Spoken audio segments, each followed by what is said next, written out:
সামনে আজকে বিক্ষোভ দেখিয়েছে এবং কাজ বন্ধের সিদ্ধান্ত নিয়েছে, তারপর আপনার সাথে এসে তারা কথোপকথন করলো।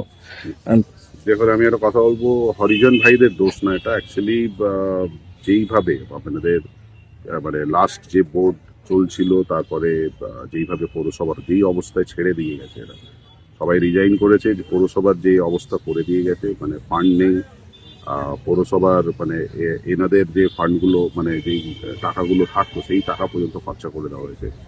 আজকে এনাদের ফ্যামিলি ইনসিকিউর ফিল করছে, তাই এরা রাস্তায় নেমেছে। কিন্তু একটা কথা বলতে পারি যে এনাদের নিয়ে অলরেডি আমাদের মিটিংও হয়েছে, অলরেডি বিধায়ক সাহেবের সাথেও কথা হয়েছে।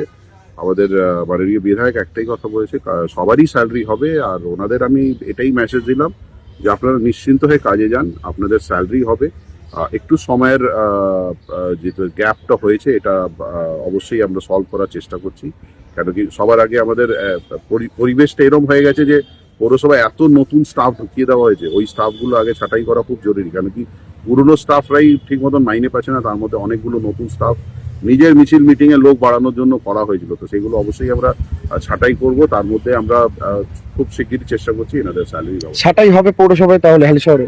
অবশ্যই করতেই হবে। কেন কি একটা পৌরসভা একটা ইনকামের একটা জায়গা থাকে, ইনকাম সোর্স যখন যেই লেভেলটা থাকে ওর থেকে বেশি এরা খরচার জায়গাটা বানিয়ে দিচ্ছে।